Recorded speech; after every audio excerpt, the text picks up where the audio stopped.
Right. Hello everyone. So, once again welcome to SSC Telugu YouTube channel. So, ఈ మన యొక్క economics FRB సీరీస్‌లో మనమైతే class 9లో ఉన్నాం. సో, ఈ క్లాస్ 9లో మనం వచ్చేసరికి 5 ఇయర్ ప్లాన్స్ అనేవి డిస్కస్ చేయబోతున్నాం. సో, బేసికల్లీ ఏదైతే ఈ 5 ఇయర్స్ ప్లాన్ అనేది ఉందో, ఇది మన జీకే పర్స్పెక్టివ్. అంటే మొత్తం జీకేలో ఏదైనా ఒక టాపిక్ అనేది అన్నిటికంటే చాలా చాలా ఇంపార్టెంట్ అని చెప్పేసి ఏదైనా ఉంటే అదొచ్చేసరికి 5 ఇయర్స్ అవుతుంది. ఓన్లీ ఎకనామిక్స్‌లో ఒక్కటే కాదు. పూర్తి జీకేలో ఏదైనా ఇంపార్టెంట్ టాపిక్ ఉందంటే మోస్ట్ ఇంపార్టెంట్ టాపిక్ అంటే 5 ఇయర్స్ ప్లాన్. ఎందుకంటే ఎక్కడో నుంచి ఓకేనా, ఏ ఎగ్జామ్ తీసుకున్నా కూడా ఈ టాపిక్ నుంచి మనకేంటంటే ఖచ్చితంగా 1 ఆర్ 2 క్వెషన్స్ ఏంటంటే ఎగ్జామినేషన్‌లో రావడం అనేది ఖచ్చితంగా జరుగుతున్నాయి. అవునా? సో, అందుకు మనం ఏంటంటే ఈ 5 ఇయర్స్ ప్లాన్‌ని కూడా ఇందులో ఇంక్లూడ్ చేయడం. ఈవెన్ దో ఈ 5 ఇయర్స్ ప్లాన్ ఏదైతే ఉందో దీని యొక్క కంప్లీట్ వీడియో అంటేనా, అంటే దీని యొక్క ఫుల్ ఫ్లెడ్జ్డ్ వీడియో అంటే అప్రాక్సిమేట్లీ 1 అవర్ 30 మినిట్స్ ఓకేనా. 1 అవర్ 30 మినిట్స్ యొక్క వీడియో అనేది మనం ఆల్రెడీ యూట్యూబ్‌లో అప్లోడ్ చేస్తున్నాం. సో, దాని యొక్క లింక్ అనేది నేను డిస్క్రిప్షన్‌లో ఇస్తాను. ఒకవేళ మీరు ఆ ఫుల్ వీడియో అనేది చూడాలి అనుకుంటే మీరు కింద లింక్ నుంచి ఆ ఫుల్ వీడియో చూడొచ్చు. లేదంటే ఒక క్విక్ రివిజన్ లాగా దీన్ని చూడాలి అనుకుంటే దీన్ని కూడా మీరు చూడొచ్చు. ఓకేనా. So, let us start. So, మనం స్టార్ట్ అనేది చేద్దాం. ఓకేనా. సో, ఇక్కడ చూడండి ఏదైతే మన యొక్క 5 ఇయర్స్ ప్లాన్ యొక్క పీపీటీ ఏదైతే ఉందో, అంటే ఈ మైండ్ మ్యాప్ యొక్క పీడిఎఫ్ ఏదైతే ఉందో ఇది మీరు టెలిగ్రామ్ ఛానల్ నుంచి డౌన్లోడ్ చేయొచ్చు. అండ్ ఏదైతే మనం ఇక్కడ డిస్కస్ చేస్తున్న ఏదైతే పీడిఎఫ్ అనేది ఉందో ఇది మీకు ఎస్ఎస్సి తెలుగు అంటే తెలుగు ఎగ్జామ్ ప్రెప్ అప్లికేషన్ ద్వారా అక్కడ నుంచి మీరు డౌన్లోడ్ చేసుకోవచ్చు. క్లియరా? సో, ఫస్ట్ ఆఫ్ ఆల్ ఏదైతే ప్లానింగ్ కమిషన్ అనేది వెళ్ళడానికంటే ముందు ఏదైతే ఈ 5 ఇయర్ ప్లాన్ అనేది ఉందో ఇది అసలు ఏంటి? అంటే ఇది మనం ఏం చేసామంటే ఒక కంట్రీ ఏంటా కంట్రీ? యూఎస్ఎస్ఆర్, సోవియట్ యూనియన్ నుంచి మనం ఏంటంటే ఈ కాన్సెప్ట్‌ని ఏంటంటే తీసుకోవడం జరిగింది. సో, బేసికలీ ఈ కాన్సెప్ట్ ఆ సోవియట్ యూనియన్‌లో ఎందుకు రన్ అయ్యేదంటే బేసికలీ సోవియట్ యూనియన్ అనేది ఒక సోషలిస్ట్ కంట్రీ. అంటే జనాలకి మేలు చేయడం కోసం అక్కడ ఏంటంటే కృషి అనేది చేస్తారు. So, in the initial stages of our Indian independence అంటే ఇండియన్ ఇండిపెండెన్స్‌లో ఇనీషియల్ స్టేజెస్‌లో మనం ఏమనుకున్నామంటే ఇండియా కూడా ఒక సోవియట్ టైప్ ఆఫ్ కంట్రీగా ఉండాలి అని చెప్పేసి మనం అనుకుని మనం ఏం చేసామంటే యూఎస్ఎస్ఆర్ నుంచి మనం ఈ ప్లానింగ్ కమిషన్ లేదా ఈ 5 ఇయర్ ప్లాన్‌ని మనం ఏంటంటే తీసుకోవడం జరిగింది. ఏదైనా ఒక ప్లానింగ్ కమిషన్ కానివ్వండి లేదా 5 ఇయర్ ప్లాన్‌కి చైర్మన్‌గా ఎవరుంటారంటే కరెంట్ దెన్ పీఎం ఎవరైతే ఉంటారో వాళ్ళు చైర్మన్‌గా ఉంటారు. ఇది మనం ఇండిపెండెన్స్ తర్వాత 1947 తర్వాత ఏంటంటే స్టార్ట్ అనేది చేసాం. ఇది ఎవరు ఇంట్రడ్యూస్ చేశారంటే యూఎస్ఎస్ఆర్‌లో జోసెఫ్ స్టాలిన్ గారు 1928లో ఏంటంటే ఇంట్రడ్యూస్ అనేది చేశారు. సో, జోసెఫ్ స్టాలిన్ యూఎస్ఎస్ఆర్‌కి చెందిన పర్సన్. క్లియరా? ఓకేనా. సో, ఈ 5 ఇయర్స్ ప్లాన్స్ మన ఇండియాలో గనక తీసుకుంటే టోటల్‌గా 12 5 ఇయర్ ప్లాన్స్ అనేవి మనకు రావడం అనేది జరిగాయి. అండ్ ఈ 12 5 ఇయర్ ప్లాన్స్ అన్నీ కూడా మనం గుర్తుపెట్టుకోవాల్సిన అవసరం లేదు. అంటే మనం ఒకసారి దీని నుంచి గో త్రూ అయితే చాలా వరకు ఏంటంటే మనకు బెనిఫిట్ అనేది ఉంటుంది. బట్ ఏదైతే ఇనీషియల్ ఫస్ట్ 5 ఏవైతే ఉన్నాయో ఓకేనా. ఫస్ట్ 5 ఇయర్ ప్లాన్స్ ఏవైతే ఉన్నాయో అవి మనకు చాలా చాలా ఇంపార్టెంట్ అన్నమాట. అందులో మనకు ఏమేమి ఇంపార్టెంట్ అంటే ఆ ప్లాన్ ఒకవేళ ఆ ప్లాన్‌కి ఏదైనా ఒక మోడల్ నేమ్ గనక ఇస్తే అది ఇంపార్టెంట్. ఆ ప్లాన్ యొక్క టార్గెట్ ఏంటి? అది మనం ఎంత అచీవ్ చేసాం? దాని తర్వాత ఆ ప్లాన్‌లో మనం ఎటువంటి ఇండస్ట్రీస్ అనేవి చేసాం? ఆ ప్లాన్ యొక్క మోటో ఏంటి? అది మనకేంటంటే చాలా ఇంపార్టెంట్. క్లియరా? సో, స్టార్ట్ చేద్దామా? అంటే మనం every starting of the year అంటే మనం ఏం చేసామంటే 5 సంవత్సరాలకు ఒక ప్లాన్ అనేది వేసుకునేవాళ్ళం. ఆ 5 ఇయర్స్ అయిపోయిన తర్వాత ఈ ప్లాన్ అనేది ఎంతవరకు సక్సెస్ అయింది అని చెప్పేసి చూసేవాళ్ళం. అలా కాకుండా 5 సంవత్సరాలకే కాకుండా ఒక 20 ఇయర్స్‌కి ఒక పర్స్పెక్టివ్ ప్లాన్ అనేది కూడా మనం డెవలప్ అయితే చేసాం. ఓకేనా. సో, 5 ఇయర్స్ కాకుండా 20 ఇయర్స్‌కి కూడా మనం ఏంటంటే ఒక ఫుల్ ఫ్లెడ్జ్డ్ విజన్ అన్నమాట. అది కూడా ఉంచుకోవడం అయితే జరిగింది. క్లియరా? సో, ఇక ఫస్ట్ 5 ఇయర్ ప్లాన్‌కి వద్దాం. ఫస్ట్ 5 ఇయర్ ప్లాన్ ఇదొచ్చేసరికి 1951 నుంచి 1956 వరకు ఏంటంటే జరగడం అనేది జరిగింది. సో, ఫస్ట్ ఏప్రిల్ 1951లో స్టార్ట్ అయింది. 1956 వరకు ఇదేంటంటే నడవడం జరిగింది. సో, దీని తర్వాత ఈ ప్లాన్ ఏదైతే ఉందో ఫస్ట్ 5 ఇయర్ ప్లాన్ ఏదైతే ఉందో దీని యొక్క నేమ్ లేదా ఇది ఎవరిని బేస్ చేసుకొని చేసామంటే ఇది హారల్డ్ డోమర్ మోడల్. ఇది ఇంపార్టెంట్ అనమాట. So, Harold Domar model. And అప్పుడు ఈ ఫస్ట్ 5 ఇయర్ ప్లాన్‌కి చైర్మన్‌గా ఎవరున్నారంటే జవహర్లాల్ నెహ్రూ గారు. అంటే ఇక్కడ చూడండి మనం చెప్పాం కదా 5 ఇయర్ ప్లాన్‌కి చైర్మన్‌గా ప్రైమ్ మినిస్టర్ ఉంటారు. సో, అప్పట్లో ప్రైమ్ మినిస్టర్ వచ్చేసరికి జవహర్ లాల్ నెహ్రూ. సో, సింపుల్‌గా నేను ఒక ట్రిక్ చెప్తాను. దాని నుంచి మీరేంటంటే ఫస్ట్ 5 ఇయర్స్ ప్లాన్‌కి ప్రైమ్ మినిస్టర్‌గా ఎవరు వర్క్ చేశారని చెప్పేసి మనం ఈజీగా కనుక్కోవచ్చు.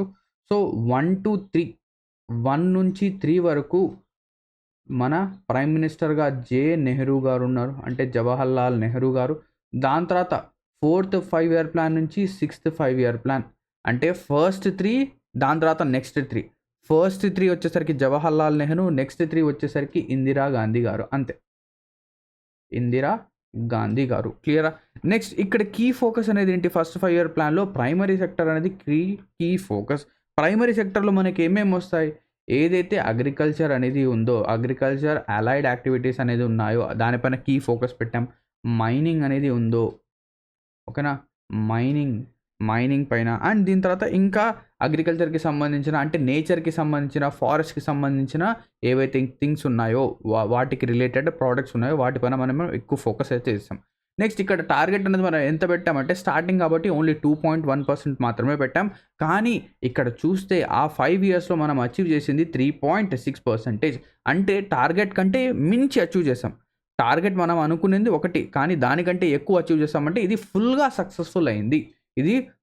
సక్సెస్‌ఫుల్ అయింది. అండ్ ఈ ఫస్ట్ 5 ఇయర్ ప్లాన్ ద్వారా మనం ఏంటంటే కొన్ని డ్యామ్స్ అనేవి ఏం చేసాం? బిల్డ్ అనేది చేసాం.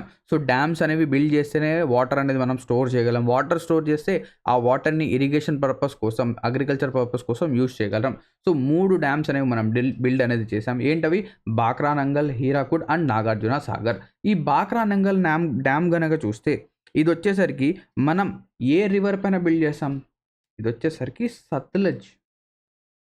సత్లెజ్ రివర్ పైన ఇదేంటంటే మనం బిల్డ్ అనేది చేసాం. సో, సత్లెజ్ రివర్ గనక మనం తీసుకుంటే ఈ సత్లెజ్ రివర్ అనేది షిప్కీలా పాస్ నుంచి మన ఇండియాలోకి ఎంటర్ అవుతుంది. రాకస్తాల్ లేక్ ఏదైతే మాన్సరోవర్ లేక్ అనేది ఉందో దానికి పక్కనే రాకస్తాల్ లేక్ ఉంటుంది. అక్కడి నుంచి ఇది ఆరిజినేట్ అవుతుంది. అండ్ దాని తర్వాత ఈ సత్లెజ్ రివర్ యొక్క ఏన్షియంట్ నేమ్ కూడా అప్పుడప్పుడు అడుగుతాడు. సత్లెజ్ యొక్క ఏన్షియంట్ నేమ్ వచ్చేసరికి శతుద్రి. నెక్స్ట్ హీరాకుడ్ డ్యామ్ వచ్చేసరికి మనము మహానది రివర్ పైన దీన్ని ఏంటంటే మనం బిల్డ్ అనేది చేయడం జరిగింది. ఓకేనా? సో, ఈ మహానది వచ్చేసరికి ఎక్కడుంది? ఒడిస్సాలో ఉందన్నమాట. ఈ హీరాకుడ్ డ్యామ్ కూడా ఒరిస్సాలో ఉంది. నెక్స్ట్ నాగార్జున సాగర్ ఇది వచ్చేసరికి మన Andhra Pradesh and Krishna river. So, Krishna river పైన ఈ నాగార్జున సాగర్ డ్యామ్ అనేది మనం బిల్డ్ అనేది చేసాం. ఓకేనా? ఇక్కడ బాక్రా నంగల్ గనక చూస్తే Bhakra Nangal dam is the largest లేదా హైయెస్ట్ గ్రావిటీ డ్యామ్‌గా ఈ బాక్రా నంగల్ డ్యామ్‌ని అంటాం. అండ్ హీరాకుడ్ డ్యామ్ గనక చూస్తే Hirakud is the longest earthen dam.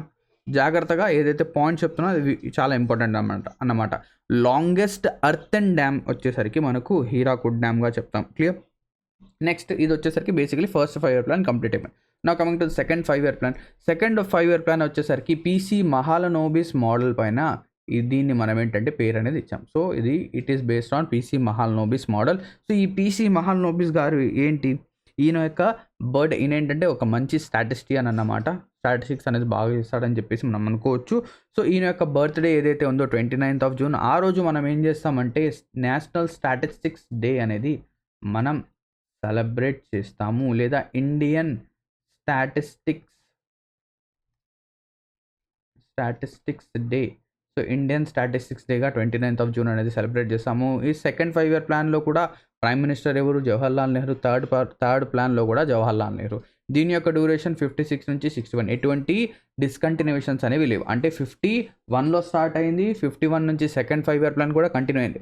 కానీ కొన్ని ఇయర్స్ తర్వాత అంటే థర్డ్ 5 ఇయర్ ప్లాన్ తర్వాత మనకేంటంటే మధ్యలో బ్రేక్ అనేది వస్తుంది. అంటే ఈ బ్రేక్స్ అనేవి మధ్యలో 2 సార్లు వస్తాయి. కంటిన్యూయేషన్ అనేది ఉండదన్నమాట. సో, ఎందుకు వస్తుందో అది కూడా చెప్తాను. కీ ఫోకస్ ఈ సెకండ్ 5 ఇయర్ ప్లాన్‌లో కీ ఫోకస్ వచ్చేసరికి ర్యాపిడ్ ఇండస్ట్రియలైజేషన్స్. ఇండస్ట్రీస్‌ని మనము చాలా బాగా డెవలప్ చేయాలి. ఇండస్ట్రీస్ పైన మనం ఎక్కువ ఫోకస్ పెట్టాలి అని చెప్పేసి ర్యాపిడ్ ఇండస్ట్రియలైజేషన్ పైన మనం ఇక్కడ ఎక్కువ ఫోకస్ పెట్టాం. టార్గెట్ పెట్టింది 4.5 కానీ అచీవ్ చేసింది కొంచెం తక్కువ. ఓకేనా? టార్గెట్ పెట్టిందేమో 4.5%, అచీవ్ చేసింది 4.27%. అంటే ఇది పూర్తిగా సక్సెస్ఫుల్ కాకపోయినా మోడరేట్లీ సక్సెస్ఫుల్ అని చెప్పేసి మనం చెప్పొచ్చు. ఈ ర్యాపిడ్ ఇండస్ట్రియలైజేషన్‌ని బేస్ చేసుకొని మనం ఏంటంటే కొన్ని ప్లాంట్స్‌ని ఏంటంటే మనం ఏం చేసాం? బిల్డ్ అనేది చేసాం. సో, స్టీల్ ప్లాంట్స్ ఏంటంటే కన్‌స్ట్రక్ట్ చేసాం. అవి చూడండి Rourkela, Durgapur and Bhilai. Rourkela, Durgapur and Bhilai. So ఈ 3 ప్లాంట్స్ అనేవి కూడా ఇంపార్టెంట్. ఇవి ఎక్కడున్నాయి కూడా ఇంపార్టెంట్ అండ్ వీటిని ఏ కంట్రీ యొక్క హెల్ప్ తీసుకొని సెటప్ చేసామనేది కూడా ఇంపార్టెంట్. సో రూర్కెలా గనక తీసుకుంటే ఇది వచ్చేసరికి ఒడిస్సాలో ఉంది అండ్ ఇది జర్మనీ కంట్రీతో మనం కొలాబరేట్ అయ్యి వాళ్ళ యొక్క హెల్ప్ తీసుకొని మనం ఏం చేసాం, దీన్ని బిల్డ్ చేసాం. దుర్గాపూర్ స్టీల్ ప్లాంట్ వచ్చేసరికి వెస్ట్ బెంగాల్లో ఉంది. ఇది యూకే వాళ్ళ హెల్ప్ తీసుకొని మనం దుర్గాపూర్ స్టీల్ ప్లాంట్ అనేది ఎస్టాబ్లిష్ చేసాం. నెక్స్ట్ భిలై వచ్చేసరికి ఛత్తీస్గఢ్లో, ఇది యుఎస్ఎస్ఆర్ అంటే అప్పట్లో సోవియట్ యూనియన్ యొక్క హెల్ప్ తీసుకొని మనం దీన్ని ఎస్టాబ్లిష్ చేసాము. ఓకేనా, క్లియర్. అండ్ దాంతోపాటు మనం ఏం చేసాం, ఐపీఆర్ ఇండస్ట్రియల్ పాలసీ రెజల్యూషన్స్ అనేది కూడా లాంచ్ అనేది చేసాము. ఇండస్ట్రీస్ సెటప్ చేయడానికి కొన్ని రూల్స్ అండ్ రెగ్యులేషన్స్ అని చెప్పేసి అలా అన్నమాట. క్లియర్. దీని తర్వాత ఇక్కడ చూడండి third 5-year plan. Third 5-year plan వచ్చేసరికి it is based on Gadgil formula. So ఇక్కడ ఫస్ట్ 5-year ప్లాన్ వచ్చేసరికి Harrod Domar model. Second 5-year plan వచ్చేసరికి PC Mahalanobis. Third 5-year plan వచ్చేసరికి గడ్గిల్. ఓకేనా, గడ్గిల్. ఫోర్త్ 5-year ప్లాన్ కూడా గడ్గిల్ ఫార్ములా పైనే బేస్ అయి ఉంది. ఓకేనా, గడ్గిల్ ఫార్ములా పైన. మీరు అడగచ్చు sir third 5-year plan, fourth 5-year plan రెండు కూడా గడ్గిల్ ఫార్ములా పైనే ఉంటే ఏం అడుగుతాడు ఎగ్జామినేషన్లో? రెండు కనుక ఇస్తే మ్యాక్సిమం 99% రెండు ఆప్షన్లో రాదు, రెండిట్లో ఏదో ఒకటే ఉంటుంది. రెండు కూడా గుర్తుపెట్టుకోండి, గడ్గిల్ ఫార్ములా పైన బేస్ అవుతుంది. నెక్స్ట్ దీని తర్వాత థర్డ్ 5-year ప్లాన్లో ప్రైమ్ మినిస్టర్గా మన జవహర్లాల్ నెహ్రూ గారు ఉన్నారు. కానీ ఆయన యొక్క డెత్ అనేది అయిపోతుంది, ఆయన చనిపోవడం అనేది జరుగుతుంది. అవునా, సో అప్పుడు మనకేమవుతుంది, నెక్స్ట్ ప్రైమ్ మినిస్టర్గా లాల్ బహదూర్ శాస్త్రి గారు వస్తారు. ఈయన కూడా ఏంటంటే ఏమవుతారు, ఈయన యొక్క డెత్ అనేది కూడా అయిపోవడం జరుగుతుంది. ఎప్పుడు 1966లో, 1966లో. సో ఎప్పుడైతే ఇలా ఇద్దరు ప్రైమ్ మినిస్టర్స్ చనిపోతారు, ఓకేనా, ఇద్దరు ప్రైమ్ మినిస్టర్స్ చనిపోతారు, కొంచెం ఏంటంటే మనకు ఎఫెక్ట్ అనేది వస్తుంది. సో దీని యొక్క డ్యూరేషన్ అనేది అంతే సింపుల్గా 1961 నుంచి 1966. దీని యొక్క కీ ఫోకస్ అనేది self reliant and self generating economy. Atmanirbhar అంటారు కదా, అలా అన్నమాట. సో సెల్ఫ్ రిలయంట్, మనం సెల్ఫ్ సఫిషియెంట్గా ఉండాలి, సెల్ఫ్ రిలయంట్గా ఉండాలి, సెల్ఫ్ జనరేటింగ్ ఎకానమీగా ఉండాలి. టార్గెట్ వచ్చేసరికి 5.6, కానీ అచీవ్ చేసింది 2.8% మాత్రమే. అంటే ఇక్కడ చూస్తే ఇది ఏమైంది, ఎగ్జాక్ట్లీ సగం అనేది సెక్యూర్ చేయడం జరిగింది. టార్గెట్లో సగం మాత్రమే అచీవ్ చేసాం కాబట్టి ఇదొక ఫెయిల్యూర్. ఎందుకు ఫెయిల్ అయ్యిందంటే ఇందులో వీటి మధ్య అంటే ఈ టైం పీరియడ్ మధ్య మనకేంటంటే 2 వార్స్ అనేవి జరిగాయి. 61 నుంచి 66 మధ్యలో. 1962లో ఇండో చైనా వార్ జరిగింది. 1965లో ఇండో పాకిస్తాన్ వార్ అనేది జరిగింది. దీనివల్ల మన ఎకానమీ పైన కొంచెం దెబ్బ అనేది పడడం జరిగింది. నెక్స్ట్ దాంతోపాటు ఇందులో కనుక చూస్తే యుఎస్ఏ ఏం చేసేదంటే ఇండియాకి వీట్ అనేది పంపించేది. ఓకేనా, ఇండియాకి ఏం చేస్తుండేది, వీట్ అనేది. అంటే యుఎస్ఏలో ఒక కాన్సెప్ట్ అనేది ఉండేది అన్నమాట. సో వాళ్ళు ఏం చేసేవాళ్ళంటే ఎవరైతే పూర్ కంట్రీస్ ఉంటారో, హంగర్తో బాధపడుతూ ఉంటారో, సో వాళ్ళ దగ్గర తినడానికి తిండి కనుక లేకపోతే అటువంటి కంట్రీస్కి వీళ్ళు ఏం చేసేవాళ్ళంటే వీటిని, ఓకేనా, వాళ్ళు అక్కడి నుంచి పంపించేవాళ్ళు. సో ఆ కైండ్ ఆఫ్ వీట్, సో ఆ వీటిలో కూడా ఒక ఏంటంటే ఒక టైప్ అన్నమాట, PL480. సో ఈ PL480 వీట్ అనేది యుఎస్ఏ వాళ్ళు ఏం చేసేవాళ్ళంటే అక్కడ ఏదైతే పందులు ఉంటాయో వాటికి తినిపించేవాళ్ళు. సో అటువంటి టైప్ ఆఫ్ వీట్ని వీళ్ళు వేరే కంట్రీస్కి ఎక్స్పోర్ట్ అనేది చేసేవాళ్ళు. మనం కూడా దాన్ని ఇంపోర్ట్ అనేది చేసుకున్నాం. సో ఇలా ఉండకూడదు, మనం సెల్ఫ్ రిలయంట్గా, సెల్ఫ్ జనరేటింగ్గా ఉండాలి అని చెప్పేసి థర్డ్ 5-year ప్లాన్ని మనం డిస్కస్ అయితే చేసుకున్నాం. ఓకేనా, క్లియర్. థర్డ్ 5-year ప్లాన్లో ఇది వచ్చింది. అండ్ దాంతోపాటు ఈ థర్డ్ 5-year ప్లాన్ మధ్యలోనే మనకేంటంటే గ్రీన్ రెవల్యూషన్ అనేది రావడం జరిగింది. సో గ్రీన్ రెవల్యూషన్ గనక తీసుకుంటే గ్రీన్ రెవల్యూషన్ యొక్క వరల్డ్ యొక్క ఫాదర్ గనక అడిగితే నార్మన్ బోర్లాక్ అవుతుంది. అదే ఇండియా యొక్క ఫాదర్ గనక అడిగితే MS స్వామినాథన్. సో ఈ గ్రీన్ రెవల్యూషన్లో మనం హై ఈల్డింగ్ వెరైటీస్ ఆఫ్ సీడ్స్ని యూజ్ చేసి పంటలు అనేవి పండించే వాళ్ళం. కానీ ఇనీషియల్ స్టేజెస్లో ఏదైతే ఈ గ్రీన్ రెవల్యూషన్ అనేది ఉందో ఆ గ్రీన్ రెవల్యూషన్ అనేది అందరూ ఏంటంటే ఆ హై ఈల్డింగ్ వెరైటీ ఆఫ్ సీడ్స్ని యూజ్ చేయలేకపోయారు. బట్ ఎవరైతే హర్యానా అండ్ ఆంధ్రప్రదేశ్లో మనం ఏం చెప్పొచ్చు, రిచ్ ఫార్మర్స్ ఎవరైతే ఉన్నారో వాళ్ళ దగ్గర కొంచెం డబ్బులు అనేవి ఎక్కువగా ఉంటాయి. సో వాళ్ళు ఏం చేశారంటే ఈ గ్రీన్ రెవల్యూషన్లో పాల్గొన్నారు, లేదా ఆ హై ఈల్డింగ్ వెరైటీ ఆఫ్ సీడ్స్ని ఏంటంటే వీళ్ళు తీసుకోవడం ఏంటంటే జరిగింది. సో అలా అన్నమాట. సో ఏదైతే ఈ గ్రీన్ రెవల్యూషన్ అనేది ఉందో దీన్ని ఎయిడ్ చేయడం కోసం, దీన్ని హెల్ప్ చేయడం కోసం కొన్ని ఇన్స్టిట్యూషన్స్ ఏంటంటే డెవలప్ అయితే చేస్తారు. సో FCI కానివ్వండి, CSEP కానివ్వండి, IDBI కానివ్వండి, UTI కానివ్వండి, ఇవన్నీ కూడా సెటప్ అయితే చేస్తారు. క్లియర్. దీని తర్వాత ఇప్పుడు మనం ఇక్కడ చూడండి, ఇప్పుడు ఏమైంది, ఇక్కడ థర్డ్ 5 ఇయర్ ప్లాన్లో ఇద్దరు ప్రైమ్ మినిస్టర్స్ చనిపోయారు అండ్ దాంతోపాటు 2 వార్స్ అనేవి మనం చేయడం వల్ల ఈ థర్డ్ 5 ఇయర్ ప్లాన్ అనేది పూర్తిగా ఫెయిల్ అయింది. సో ఎప్పుడైతే ఇది ఫెయిల్యూర్ అనేది అయిందో దీని తర్వాత మనం ఏం చేసామంటే ఒక బ్రేక్ అనేది తీసుకుందాం అని చెప్పేసి ఇక్కడ మనం ఒక బ్రేక్ అనేది తీసుకున్నాం. కిట్ క్యాట్ బ్రేక్ ఉంటుంది కదా, సో అటువంటి ఒక బ్రేక్ అనేది మనం తీసుకున్నాం. ఎన్ని సంవత్సరాలు అంటే 3 ఇయర్స్ మనం ఏంటంటే బ్రేక్ అనేది తీసుకున్నాం. ఫర్ 3 ఇయర్స్ దీన్నే మనం ప్లాన్ హాలిడే అంటాము. Plan holiday. So plan holiday for 3 years 1966 నుంచి 1969. అండ్ ఇందులో మనం ఏం చేసామంటే 5 సంవత్సరాలకి ప్లాన్ కాకుండా ఎవ్రీ ఇయర్ 1966కి ఒక ప్లాన్, 67కి ఒక ప్లాన్, 68కి ఒక ప్లాన్, 69కి ఒక ప్లాన్, అలా ఒకటేంటంటే మనం డిస్కస్ చేసాం. ఇక్కడి నుంచి ఇక్కడికి, ఇక్కడి నుంచి ఒక ప్లాన్ ఇలా మనం ఏంటంటే ఒక ప్లాన్స్ ఏంటంటే డివైజ్ అనేది చేస్తూ వెళ్ళాం. సో దీన్నే మనం ఏమంటాం, ప్లాన్ హాలిడే అంటాం. ఎప్పటి నుంచి ఎప్పటి వరకు ఈ టర్మ్ అనేది ఇంపార్టెంట్. ఎప్పటి నుంచి ఎప్పటికి ప్లాన్ హాలిడే అనేది ఉంది అంటే 1966 నుంచి 69 వరకు 3 సంవత్సరాలు. దాని తర్వాత ఫోర్త్ 5 ఇయర్ ప్లాన్ అనేది రావడం జరిగింది. ఓకేనా. సో ఫోర్త్ 5 ఇయర్ ప్లాన్ అనేది కూడా గడ్గిల్ ఫార్ములా పైన మనం ఇంతకుముందే చూసాం. థర్డ్ కానివ్వండి, ఫోర్త్ కానివ్వండి, రెండు కూడా గడ్గిల్ ఫార్ములా పైన బేస్ అవుతుంది. కానీ ఫోర్త్ 5 ఇయర్ ప్లాన్లో ఇంకొకటి అడిషనల్గా ఉంటుంది. ఏంటది, రుద్ర ఆలెన్ మోడల్. ఓకేనా, Rudra Alan model. Clear. Next ఇందులో ఫోర్త్ 5 ఇయర్ ప్లాన్లో ప్రైమ్ మినిస్టర్ ఎవరు ఉండేవారు, ఇందిరాగాంధీ గారు. డ్యూరేషన్ 1969 నుంచి 1974 వరకు.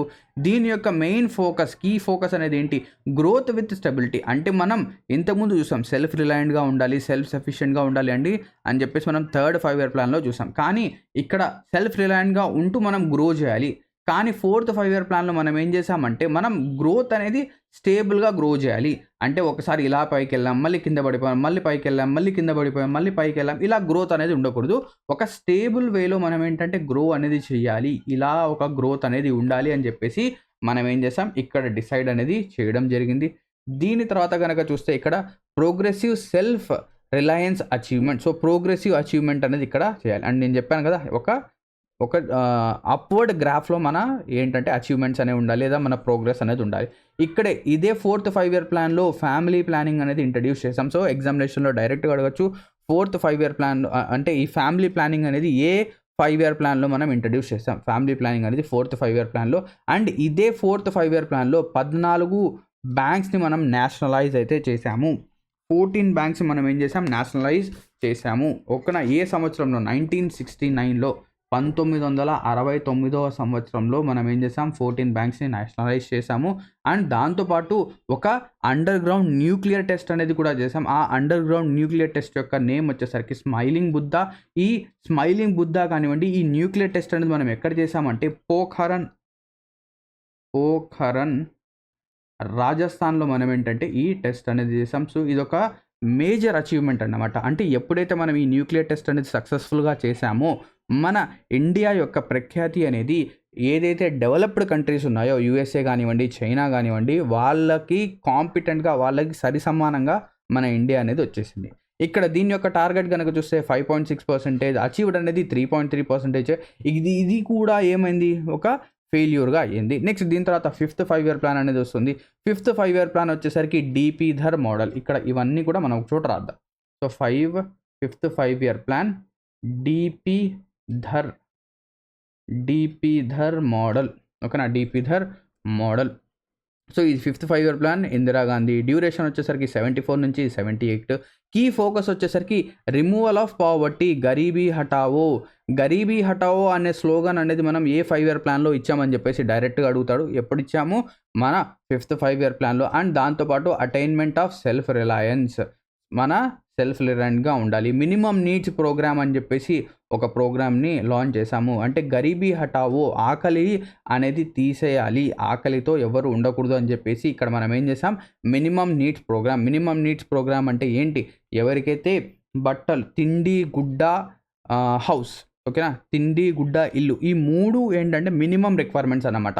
సో దానికోసం మినిమం నీడ్స్ ప్రోగ్రామ్ అనేది లాంచ్ చేసాం. ఇందులో బేసిక్స్ నీడ్స్ అందరికీ ప్రొవైడ్ చేసాం. అండ్ దాంతోపాటు ఒక 20 పాయింట్ ప్రోగ్రామ్ అనేది కూడా 1975లో లాంచ్ అయితే చేసాం. అండ్ దీన్ని బేస్ చేసుకుని అంటే ఇదే 5 ఇయర్ ప్లాన్లో ఆర్ఆర్బీస్ రీజనల్ రూరల్ బ్యాంక్స్ అనేవి మనం సెటప్ చేసాం 1975లో. దీని యొక్క టార్గెట్ కనుక చూస్తే 4.4%, అచీవ్ చేసింది వచ్చేసరికి 4.8%. ఇక్కడ మనం ఏం చెప్పొచ్చు, ఇది కూడా చాలా వరకు సక్సెస్ఫుల్ అయ్యింది.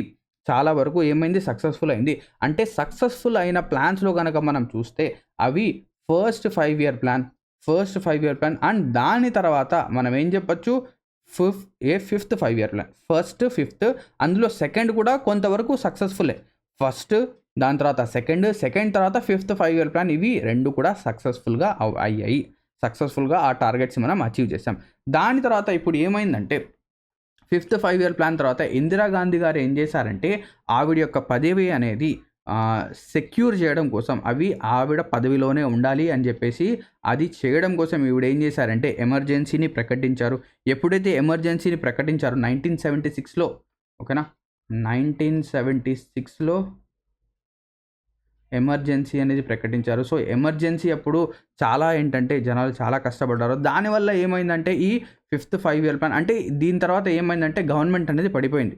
సో కాంగ్రెస్ గవర్నమెంట్ అనేది పడిపోయింది. దాని తర్వాత ఒక కొత్త గవర్నమెంట్ అనేది వచ్చింది. ఆ కొత్త గవర్నమెంట్ ఏం చేసిందంటే 5 ఇయర్ ప్లాన్స్ వద్దు, మనం యాన్యువల్ ప్లాన్స్కి వెళ్దాము, యాన్యువల్ ప్లాన్స్ వైపు వెళ్దామని చెప్పేసి వాళ్ళు అది చేశారు. సో ఏమైందంటే జనతా గవర్నమెంట్ అనేది రావడం జరిగింది. సో జనతా గవర్నమెంట్ యొక్క ప్రైమ్ మినిస్టర్గా మొరార్జీ దేశాయ్ ఈ యాన్యువల్ ప్లాన్స్, దీన్నే రోలింగ్ ప్లాన్స్ అని కూడా అంటారు.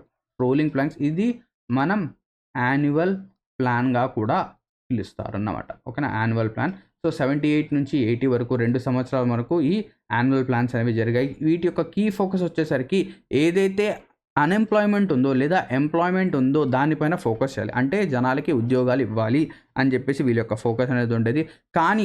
కానీ ఇది కూడా సక్సెస్ఫుల్ కాలేదు. దీని తర్వాత అంటే ఈ ఎమర్జెన్సీ అప్పుడు ఏదైతే మన ఇందిరాగాంధీ గారు ఉన్నారో ఆవిడ పైన చాలా అలిగేషన్స్ రావడం, చాలా ఏంటంటే ఆవిడ పైన నెగిటివిటీ అనేది చాలా వరకు ఎక్కువగా పెరిగిపోవడం అనేది అవ్వడం జరిగింది. దానివల్ల అట్ సమ్ పాయింట్ వాళ్ళ యొక్క సిచ్యువేషన్ అనేది ఎలా ఉండేదంటే వాళ్ళు ఇండియా వదిలేసి వేరే కంట్రీకి అంటే ఇటలీకి అలా పారిపోవడం అని చెప్పేసి కూడా చూశారు. బట్ అక్కడ ఏమైందంటే కొన్ని సిచ్యువేషన్స్ అనేవి చేంజ్ అయ్యాయి. వాళ్ళ ఫ్యామిలీలో కొంతమంది చనిపోవడం, అలా ఏంటంటే వాళ్ళపైన ఏమైంది, కొద్దిగా ఏంటంటే మంచి ఇంప్రెషన్ అనేది రావడం, అలా కొంచెం జరగడం అయింది. నెక్స్ట్ దీని తర్వాత 6th 5 ఇయర్ ప్లాన్లో మళ్ళీ ఇందిరాగాంధీ గారు ఏమయ్యారు, ప్రైమ్ మినిస్టర్గా ఎలక్ట్ అయ్యారు 1980 నుంచి 85 వరకు. 6th 5 ఇయర్ ప్లాన్లో ఓకేనా కీ ఫోకస్ వచ్చేసరికి నేషనల్ ఇన్కమ్ అనేది మనం ఆల్రెడీ ప్రీవియస్గా డిస్కస్ చేసాం. నేషనల్ ఇన్కమ్లో జీడిపి, జిఎన్పి, ఓకేనా, NDP, NNP, market factor cost, market value, ఇవన్నీ మనం చూసాం. ఓకేనా, దీని తర్వాత కీ ఫోకస్ వచ్చేసరికి మోడర్నైజేషన్ ఆఫ్ టెక్నాలజీ పైన మోడర్నైజేషన్. ఏదైతే ప్రీవియస్గా అన్ఎంప్లాయ్మెంట్ పైన మాట్లాడారో ఎవరు, మన జనతాదళ్ గవర్నమెంట్, దాన్ని కూడా ఇక్కడ కీ ఫోకస్గా పెట్టారు. అండ్ దాంతోపాటు నాబార్డ్ని national bank for agriculture and research development, ఓకేనా, దీన్ని వీళ్ళు డెవలప్ అయితే చేస్తారు. అండ్ దాంతోపాటు మన్రేగా ప్రోగ్రామ్, ఇప్పుడు ఏదైతే మన్రేగా ప్రోగ్రామ్ ఉంటుందో, ఎవరైతే ల్యాండ్లెస్ లేబర్ ఉన్నారో వాళ్ళకి ఎంప్లాయ్మెంట్ గ్యారంటీ ప్రోగ్రామ్ అనేది కూడా ఇక్కడే లాంచ్ అవ్వడం జరిగింది. సో రేగా ప్రోగ్రామ్ అలా అని చెప్పొచ్చు. 15th of August 1983. సో దీని యొక్క టార్గెట్ వచ్చేసరికి 5.2%, అచీవ్ చేసింది వచ్చేసరికి 5.7%. ఇది కూడా సక్సెస్ఫుల్గా కంప్లీట్ అయింది. ఓకేనా, నెక్స్ట్ ఈ టైం పీరియడ్ మధ్యలో అంటే 1984లో ఇక్కడ ఏమైందంటే ఇందిరాగాంధీ గారు చనిపోవడం అనేది జరిగింది. ఇందిరాగాంధీ గారు చనిపోవడం జరిగింది. దాని తర్వాత వీళ్ళ యొక్క వారసులు ఏంటంటే రావడం జరిగింది. నెక్స్ట్ దీని తర్వాత ఆవిడ యొక్క కుమారుడు రాజీవ్ గాంధీ గారు రావడం జరిగింది. సో ఆయన వచ్చేసరికి 7th 5 ఇయర్ ప్లాన్లో ఆయన వచ్చేసరికి ఏంటి, ఓకేనా, ఆయన ప్రైమ్ మినిస్టర్గా పనిచేశాడు. నెక్స్ట్ దీని యొక్క డ్యూరేషన్ 7th 5 ఇయర్ ప్లాన్ 85 నుంచి 90. సో ఇందులో కీ ఫోకస్ వచ్చేసరికి ఫుడ్ గ్రెయిన్స్ యొక్క ప్రొడక్షన్ ఏదైతే గ్రీన్ రెవల్యూషన్ అది ఉంది కదా, ఫుడ్ గ్రెయిన్స్ యొక్క production and employment opportunity and productivity, ఇది కూడా చాలా వరకు సక్సెస్ఫుల్ అయింది. టార్గెట్ వచ్చేసరికి 5% ఉంటే ఇక్కడ మనం అచీవ్ చేసింది 6%, ఓకేనా, 6%. అండ్ దాంతోపాటు హిందూ రేట్ ఆఫ్ గ్రోత్, ఇది వచ్చేసరికి ఈ కాన్సెప్ట్ అనేది ఎవరు ఇచ్చారంటే professor Raj Krishnan. India from 1960 to 1990 has slow economic growth. So ఈ హిందూ రేట్ ఆఫ్ గ్రోత్ అనేది అంతగా మన ఎగ్జామ్ పర్స్పెక్టివ్ ఇంపార్టెంట్ కాదు, వదిలేండి ఇది. నెక్స్ట్ దీని తర్వాత ఏదైతే యాన్యువల్ ప్లాన్స్ అనేవి మనం మళ్ళీ వచ్చాయి, ఏమైంది మళ్ళీ వచ్చాయి. సో 7th 5 year ప్లాన్ తర్వాత మళ్ళీ యాన్యువల్ ప్లాన్స్ అనేవి రావడం జరిగాయి. ఎందుకు యాన్యువల్ ప్లాన్స్ అనేవి రావడం జరిగాయి, ఓకేనా. సో ఇక్కడ ఏమైందంటే యాన్యువల్ ప్లాన్స్ అనేవి ఎందుకు వచ్చాయంటే 1991లో బ్యాలెన్స్ ఆఫ్ పేమెంట్ క్రైసిస్ అనేవి రావడం జరిగింది. ఇదంతా కొన్ని ఇష్యూస్ అనేవి రైజ్ అవ్వడం వల్ల మనం ఏం చేసామంటే ఎవ్రీ ఇయర్ మనం ఇక్కడ నుంచి ప్లాన్స్ అనేవి క్రియేట్ చేస్తామని చెప్పేసి 1990 నుంచి 1992 వరకు మనం చూసాం. కానీ ఆ మధ్యలో బ్యాలెన్స్ ఆఫ్ పేమెంట్ క్రైసిస్ అనేది రావడం జరిగింది. బ్యాలెన్స్ ఆఫ్ పేమెంట్ క్రైసిస్ అంటే ఏంటి, ఏదైతే మన ఎకానమీ అనేది ఉందో మనం ఏం చేసామంటే వేరే కంట్రీస్కి అది మనం షట్ డౌన్ అయితే చేసాం. అంటే వేరే కంట్రీస్ నుంచి ఎటువంటి ప్రోడక్ట్స్ అనేవి ఇండియాకి రాకూడదు, ఇండియాలోంచి ఎటువంటి ప్రోడక్ట్స్ బయటికి వెళ్ళకూడదు అని చెప్పేసి మనం అలా షట్ డౌన్ చేసాం. అలా ఎప్పుడైతే ఎకానమీని మన మార్కెట్ని క్లోజ్ చేసామో, క్లోజ్ చేయడం వల్ల మనకి ఏమైందంటే ఎటువంటి ప్రోడక్ట్స్ బయట నుంచి లోపల నుంచి బయటికి రాకపోవడం వల్ల మనం ఇప్పుడు చూడండి ఏదైనా కానివ్వండి, మనం మన యొక్క మార్కెట్ అనేది ఓపెన్గా ఉంచితేనే మన యొక్క ఎకానమీ అనేది ఫ్లరిష్ అనేది అవుతుంది.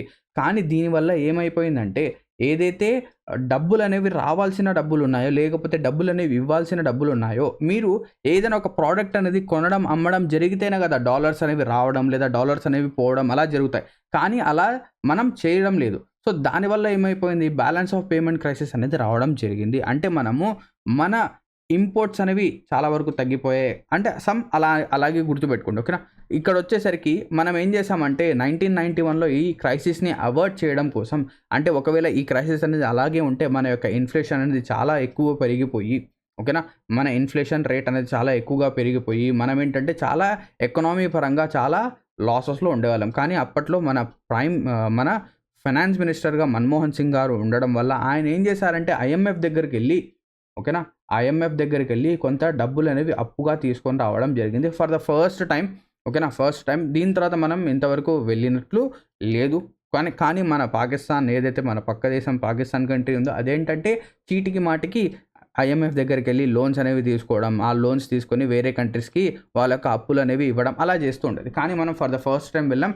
కానీ ఐఎంఎఫ్ ఏం చేసిందంటే మేము మీకు డబ్బులు అనేవి ఇస్తాం, కానీ మీరు ఏం చేయాలంటే కొన్ని ఇన్స్ట్రక్షన్స్ని ఫాలో చేయాలి. ఏంటది, ఎల్పిజి రీఫార్మ్స్ అనేవి మీరు తీసుకొని రావాలి. ఎల్పిజి రీఫార్మ్స్, ఎల్పిజి అంటే ఎల్పిజి సిలిండర్ కాదు, ఎల్పిజి అంటే లిబరలైజేషన్, ప్రైవేటైజేషన్ అండ్ గ్లోబలైజేషన్. అంటే బేసికలీ ఏదైతే మీ యొక్క మార్కెట్ అనేది ఉందో ఆ మార్కెట్ మొత్తాన్ని మీరు ఓపెన్ చేయాలి. అంటే వేరే కంట్రీస్ మీ దగ్గరకు వచ్చి సెల్ చేయడం, కొనడం, అమ్మడం, మీరు వాళ్ళకి అమ్మడం అదంతా చేయాలి. అలా చేస్తేనే ఎకానమీ బాగుంటుందని చెప్పేసి చెప్తే మనం ఏం చేసాం, ఆ రీఫార్మ్స్ చేసాం. 1992 తర్వాత మనం మళ్ళీ 7th 5 year ప్లాన్ని ఇంట్రడ్యూస్ చేసాం. ఇక్కడ ఈ టైం పీరియడ్లో పివి నరసింహారావు గారు ఏంటంటే ప్రైమ్ మినిస్టర్గా ఉన్నారు. సో డ్యూరేషన్ 92 నుంచి 97. ఇక్కడ కీ ఫోకస్ వచ్చేసరికి new indicative policy, economic and fiscal reforms. దీని తర్వాత ఇక్కడ ఏమైందంటే లైసెన్స్ రాజ్ అనేది ఎండ్ అయిపోయింది. ఇక్కడ ఏమైంది, లైసెన్స్ రాజ్ అనేది మనకు ఎండ్ అయిపోయింది. సో ఈ లైసెన్స్ రాజ్ అంటే ఏంటి, ఒకప్పుడు 1948 ఇండస్ట్రియల్ పాలసీ రెవల్యూషన్, అంటే ఇక్కడ చూడండి 1948లో ఏదైతే ఐపీఆర్ అనేది వచ్చిందో ఇండస్ట్రియల్ పాలసీ రెజల్యూషన్ అనేది ఉంది. సో ఇండస్ట్రియల్ పాలసీ రెజల్యూషన్ అంటే ఏంటి, ఒకవేళ మీరు ఒక ఇండస్ట్రీ అనేది సెటప్ చేయాలి అంటే, ఒక ఇండస్ట్రీ అనేది మీరు పెట్టాలి అంటే మీరు గవర్నమెంట్ దగ్గర నుంచి ఏదైతే అప్రూవల్ అనేది ఉందో అది పూర్తిగా గవర్నమెంట్ యొక్క అప్రూవల్ తీసుకొని గవర్నమెంట్ అనేది ఓకే చెప్పిన తర్వాతనే మీరు ఇండస్ట్రీ అనేది పెట్టాలి. సో అలా జరిగినప్పుడు ఏమైందంటే ఈ గవర్నమెంట్ ఎవరైతే అఫీషియల్స్ ఉన్నారో వాళ్ళు డబ్బులు అనేవి తినడం, అంటే ఎవరికి పడితే వాళ్ళకి ఇండస్ట్రీస్ అనేవి ఇవ్వకపోవడం, ఒకవేళ ఇండస్ట్రీ అనేది సెటప్ చేయాలని చెప్పేసి వేరే కంట్రీ వాళ్ళు వచ్చి ఇండస్ట్రీ సెటప్ చేయాలి అంటే ఏదైతే ఇక్కడ ఫార్మాలిటీస్ ఉన్నాయో, ఏదైతే ఇక్కడ వీళ్ళకి లంచాలు అనేవి ఇవ్వాలో అవి తట్టుకోలేక వాళ్ళు ఏం చేశారంటే ఆ ఐడియానే వదిలేసేవాళ్ళు. సో ఇక్కడ లైసెన్స్ రాజ్ అనేది ఏర్పడింది. ఏది తీసుకోవాలన్నా లైసెన్స్ అనేది కావాలి అని చెప్పేసి. సో ఈ 8th 5 year ప్లాన్లో ఏదైతే పబ్లిక్ సెక్టర్ అనేది ఉందో, సో షేర్స్ ఆఫ్ పబ్లిక్ సెక్టర్ని మనం డిక్లైన్ చేసాం. అంటే ఇటువంటి లైసెన్సింగ్ టైప్ ఆఫ్ ఫెసిలిటీని మనం డిక్లైన్ చేసి లైసెన్స్ రాజ్ని మనం ఏం చేసాం, ఎండ్ చేసాం. ఓకేనా, లైసెన్స్ రాజ్ని మనం ఏం చేసాం, ఎండ్ అనేది చేయడం జరిగింది. క్లియర్, ఓకేనా. నెక్స్ట్ దాని తర్వాత 1956లో మనం ఏం చేసామంటే ఇండస్ట్రీస్ని సెగ్మెంట్ అనేది చేయడం జరిగింది. 1948లో ఐపీఆర్ ఇండస్ట్రియల్ పాలసీ రెజల్యూషన్ అనేది రావడం జరిగింది. అక్కడ లైసెన్స్ రాదు అనేది స్టార్ట్ అయింది. 1956లో సెగ్మెంటేషన్ ఆఫ్ ఇండస్ట్రీస్ యొక్క సెగ్మెంటేషన్ చేసాం. అంటే మనం ఏం చేసామంటే ఇండస్ట్రీస్ని షెడ్యూల్ ఏ, షెడ్యూల్ బి, షెడ్యూల్ సిగా డివైడ్ చేసాం. షెడ్యూల్ ఏలో మనకేంటంటే ఏవైతే గవర్నమెంట్కి సంబంధించిన ఇండస్ట్రీస్ ఉంటాయి, లైక్ ఏవియేషన్ కానివ్వండి, ఐరన్ అండ్ స్టీల్ కానివ్వండి, ఇవన్నీ కూడా గవర్నమెంట్ చేతిలోనే ఉంటాయి. Next schedule below government, private players అందరూ ఉంటారు అండ్ రిమైనింగ్ అన్నీ కూడా షెడ్యూల్ సిలో ఉంటాయని చెప్పేసి మనం ఇక్కడ చెప్పారు. సో ఈ 8th 5-year ప్లాన్లో కనుక తీసుకుంటే ఇది చాలా వరకు సక్సెస్ఫుల్గా అయింది. ఎందుకు 5.6 టార్గెట్ పెట్టాం, 6.8 అనేది మనము అచీవ్ అయితే చేయడం జరిగింది. నెక్స్ట్ 9th 5-year ప్లాన్ తీసుకుందాం. 9th 5-year ప్లాన్లో అటల్ బిహారీ వాజ్పేయి గారు ప్రైమ్ మినిస్టర్గా ఉన్నారు. డ్యూరేషన్ వచ్చేసరికి 1997 నుంచి 2002. కీ ఫోకస్ వచ్చేసరికి growth with social justice and equality. ఇదంతగా ఇంపార్టెంట్ ఏం కాదు. టార్గెట్ వచ్చేసరికి 6.5, అచీవ్డ్ వచ్చేసరికి 5.4%. 10th 5-year ప్లాన్ చూద్దాం. 10th 5-year ప్లాన్లో మనకేంటంటే అటల్ బిహారీ వాజ్పేయి గారు అండ్ దాని తర్వాత మన్మోహన్ సింగ్ గారు ప్రైమ్ మినిస్టర్గా ఉన్నారు 2002 నుంచి 2007.